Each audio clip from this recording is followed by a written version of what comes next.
The Tao of Self-Confidence, episode 278. Welcome to the Tao of Self-Confidence, where I share stories of amazing women who have discovered their inner journey to self-confidence.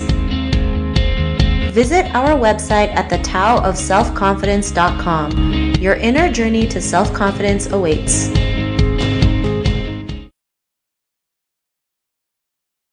Well, hello friend. Welcome to the Tao of Self-Confidence, where I share stories of amazing women who have discovered their inner journey to self-confidence. I'm your host today, Sheena Yap Chan, and today I have an amazing lady on the show today. She is the founder and champion of communication at Bon Intent, and she also has her own podcast, which is called Cup of Comms, and I'm just really excited to have her on and share her story and tips with us on self-confidence. So without further ado, I'm going to introduce you to Jennifer Choi. Jennifer, how are you today? Maybe you can fill in a little bit more about yourself to our listeners. I am so great. I'm thrilled to be on the show. And yeah, as Sheena mentioned, I am a champion of communication at Bon Intent. And I just love human connection. So I really think that communication is a key tool for human connection. So thanks for having me on the show. Not a problem. It's great to have you on today. And Jennifer, what's your cultural background? So I'm a Chinese American. I grew up in San Francisco, actually right next to Chinatown. So from a really young age, I was speaking Cantonese and I was speaking English. But then in college, I studied abroad in Paris. And ever since then, since I do a lot of traveling, now I consider myself to be kind of a citizen of the world, if I'm allowed to say that. Of course, you're allowed to say that. You can be anything you want to be on the show. That's what it's all about, having that confidence. So love it. And, what would be your favorite self-confidence quote?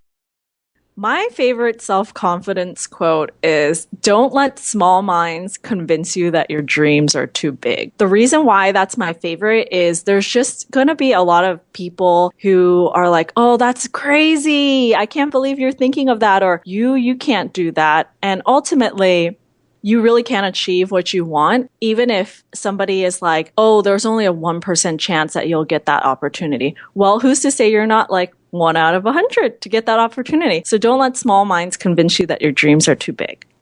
I love that quote. And especially too, growing up as an Asian woman, every day we get our dreams turned down. It's like, you're not a seller. You're too this. You're too that. Are you crazy? People laugh at you. People joke around. They're like, why would you leave your cushy job to go after what you dream of? And, we all go through it. And sometimes it can really affect us. But when we realize how big our purpose is and our dreams is and how much we want to live our life and show others what's possible, we can pretty much go through anything. And, with life, everything, we all have our ups and downs. It's just how we react to it that really matters the most. So, love that quote that you mentioned. And how would you define self-confidence? Ooh, self-confidence is really believing in yourself, believing that you can push yourself out of your comfort zone. But then when you push yourself out of your comfort zone, having the faith that you not only survive, but thrive, like you can really flourish and do well. And the real precursor to self-confidence is self-awareness. Thanks for sharing that definition. And, awareness is really like 50% of that work, right? Because we have so much programs in our heads that we're not even aware of that really affect, some of the things that we do. And the moment we're aware of them, that's when we can realize, well, how can I switch it around? Or how can I fix this? Or, how can I solve that problem? So, I love the definition and how you mentioned awareness is key. And Jennifer, what was your life like before your discovery of self-confidence? So before, in a former life, I wanted to become a veterinarian in a previous incarnation. So I'm going to use the example of an animal. So how I felt like before my discovery of self-confidence was I felt like a small bird, I felt like a small bird quietly singing songs in a tiny little cage, minding my own business. So, I felt trapped by my own doubts and fears. I thought I wasn't good enough, not pretty enough, not qualified enough. And I really had this really bad case of imposter syndrome, where whenever I did anything, I was like, oh no, I'm just an imposter. Who's going to listen to me? But the reality is, although I was in that tiny cage, what I wanted to soar, I wanted to sing loudly. I wanted to be free, but I was really imprisoned in my own self-doubt at that time point. Thanks for sharing that. And I think, being women, especially Asian women, we're so good at punishing ourselves and doubting ourselves and self-sabotaging, what we're capable of, just because we've been used to like having others tell us what to do and pretty much have everything laid out. So when we go and make our own decisions, we're not so sure if we're capable of doing it, not realizing we are. Sometimes it's going to take us to a path that may not look like it, but in the end, you get there, and it's the best feeling in the world. And what was that time in your life when you realized, you were more than enough to go out there and do your thing? What was that aha moment? It hasn't been a single aha moment. It's really been a collection of many moments through a journey over time. And I really want to emphasize this because it's not like one day you wake up and you're like, oh, I'm suddenly self-confident. It's such a process. So what I did was I repeatedly pushed myself out of my comfort zone. And one of my favorite things to do this and like to literally force myself to get out of my comfort zone is find my way in a foreign country. Like I'll land in a foreign country. I don't speak the language and I don't know anyone, not a single soul. And my quest is, okay, understand the language a little bit, assimilate to the culture a little bit, and then, meet fellow humans along the way. And so I think that's a really good exercise for pushing yourself out of your comfort zone. And I think travel, even if not international, really does that for you. And each time I think that something is impossible or unlikely, I just go for it and do it. There's a lot of times where I failed, but failure is not final. And the times that I did succeed, that gave me the fuel and momentum for me to carry on and keep chasing my dreams. One could be like really surprised at how much you can accomplish by simply trying like, oh, I totally didn't think that was going to work out, or I didn't think that I would land this opportunity, but I did. And it's just sometimes shocking. And you should just use that to drive you forward. I love it. And it's true. Action is like the cure to build more self-confidence. And sometimes you have no clue what you're doing.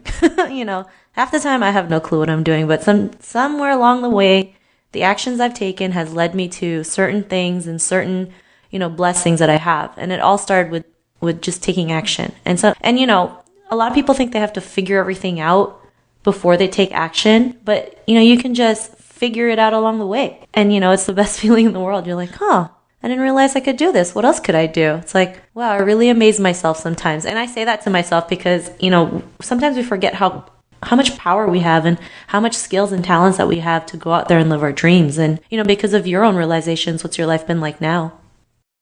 Wow, now I feel seriously like two words, freedom and joy. I feel unstoppable now because I realize there's so many things that were in my own head. Using the same like bird analogy, now I feel like my wings are spread really wide. I'm soaring above the sky. I just feel totally free. Since I've become more self-confident, I've achieved so many things that I never thought would happen. Like, for example, I started my own business. I launched a podcast, and I even emceed at a TEDx event. I used to be like terrified of being on stage, especially as an Asian woman. We're taught like, don't draw attention to yourself. Don't have people look at you, just be small. But now I'm not scared of being on stage anymore. So my dream for the next chapter is to become a public speaker. And I'm just taking little steps along the way to get there, and I think with a dogged determination and a healthy dose of big dreaming, I think it's all possible if I just keep at it. Thanks for sharing that. And, I can see you just being on stage, speaking life into people. And, once I see it, I'll just remember this episode. Like, I remember when she just started talking about it. I always believe what you can speak that life you want into existence. So just can't wait to see that. And Jennifer, if our listeners, they're listening to your episode and they're in a similar journey to self-confidence, what would be that one tip you would give to them? Ooh, I don't have really one tip. I think my top one would be really to trust the process because it, as I mentioned, it's a journey, it's a process. It sounds super new agey, but the universe really provides if you can envision what you want and like really work hard at it. So I had trust the process literally written on my whiteboard for a full year. And that was to remind myself that there was going to be ups and downs, but that I needed to trust myself and just trust the process. So trust the process and be kind to yourself. You can definitely do it. And over time, you're going to just build more and more self-confidence. And it's going to snowball to where you feel like you don't even know yourself anymore because you're so confident. And that old you that was so shy or timid or scared or fearful, that old you is gone. Awesome. Great tip. And I always believe that too. Trust the process. Even if we feel like, what are you doing to me, universe? It's giving you the right path. So again, great tip. And if our listeners wanted to get to know a little bit more about you and what you do, or wanted to check out your podcast, is there any links or social media profiles we can connect with? Oh, yeah, absolutely. So you can find me at www.bonintent.com and also at www.cupofcalms.com. And I think that the links will be provided on your website as well. Yes, they will be. And to our listeners, if you wanted to connect with Jennifer, you can also head on over to thetaoofselfconfidence.com and search for Jennifer's name. Her show notes will pop up along with everything else we talked about. And I just want to thank Jennifer for taking the time to share her tips and story with us on self-confidence. So thank you so much. Thank you so much, Sheena. It's been a pleasure. Not a problem. It's been an honor to have you on the show. And listeners, be on the lookout for another new episode of another amazing woman's journey to self-confidence. And we'll catch you later. Bye for now. Bye, guys. Just do it. You can do it. Thank you for tuning in to another amazing episode of The Tao of Self-Confidence. Get your free audiobook by visiting our website at thetaoofselfconfidence.com. Your inner journey to self-confidence awaits.